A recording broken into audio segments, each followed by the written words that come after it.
बीहड़ों की पथरीली और उबड़-खाबड़ घाटियों में बसा था एक गांव जिसका नाम था शिवपुर।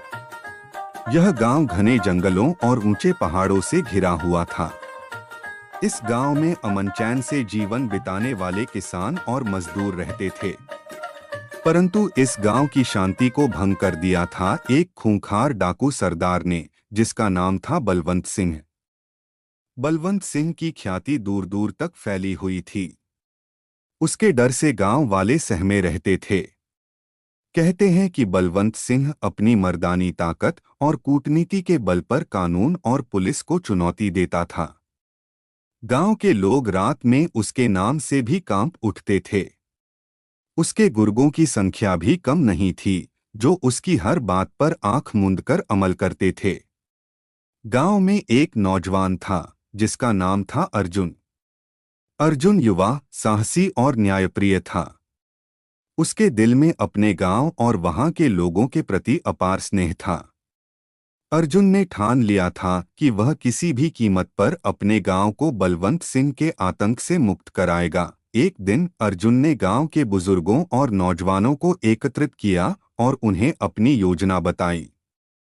उसने कहा, हम सबको एकजुट होकर इस डाकू के खिलाफ खड़ा होना होगा। यदि हम सभी मिलकर मुकाबला करेंगे तो यकीनन जीत हमारी ही होगी। गांव वालों ने अर्जुन की बातों में सच्चाई देखी और उसके साथ चलने को तैयार हो गए। अर्जुन ने गांव वालों को आत्मरक्षा के उपाय सिखाने शुरू किए। उन्होंने लाठी, तलवार और तीरकमान चलाने की ट्रेनिंग दी। साथ ही उन्होंने गुप्त रूप से कई ठिकानों पर हथियार भी छुपा दिए ताकि आवश्यकता पड़ने पर उनका उपयोग किया जा सके। बलवंत सिंह को जब इस तैयारी की भनक लगी तो उसने अपने गुर्गों को भेजकर गांव वालों को धमकाया। परंतु अर्जुन और उसके साथियों ने उन्हें मुंहतोड़ जवाब दिया और उन्हें खाली हाथ वापस भेज दिया। इससे बलवंत सिंह आगबबूला हो गया और उसने गांव पर हमला करने की योजना बनाई। एक रात जब गांव वाले सो रहे थे, बलवंत सिंह ने अपने गुर्गों के साथ गांव पर हमला बोल दिया। गांव में अफरा-तफरी मच गई। परंतु अर्जुन और उसके साथियों ने पहले से ही अपनी रणनीति बना रखी थी। वे पूरी तैयारी के साथ बलवंत सिंह का मुकाबला करने के लिए तैयार थे। अर्जुन और उसके साथियों ने डाकुओं के खिलाफ मोर्चा संभाल लिया। दोनों पक्षों में भयंकर संघर्ष हुआ। अर्जुन की वीरता और साहस ने गांव वालों के हौसले को और भी बढ़ा दिया। गांव वाले पूरी ताकत से डाकुओं का सामना कर रहे थे। अर्जुन ने अपने शौर्य और युद्धकला से बलवंत सिंह के कई गुर्गों को धराशायी कर दिया। बलवंत सिंह ने अर्जुन के इस साहस को देख लिया था। उसने सोचा कि अगर अर्जुन को हटा दिया जाए तो बाकी गांव वाले खुद ही हार मान लेंगे। उसने अर्जुन को चुनौती दी और दोनों के बीच भयानक द्वंद्वयुद्ध शुरू हो गया।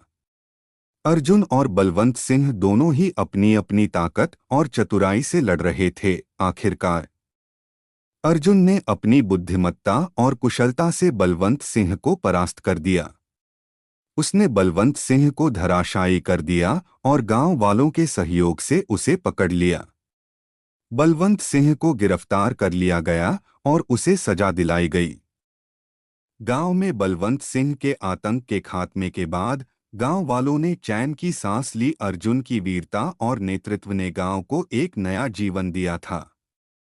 गांव में फिर से खुशहाली और अमन चैन लौट आया।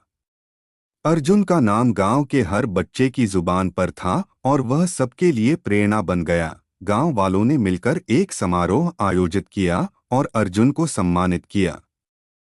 अर्जुन ने कहा, यह जीत मेरी नहीं बल्कि हम सबकी है। हम सबने मिलकर इस लड़ाई को लड़ा और जीता है। हमें हमेशा एकजुट रहना होगा और एक दूसरे का साथ देना होगा। शिवपुर गांव ने इस घटना से यह सीखा कि एकता में ही शक्ति है।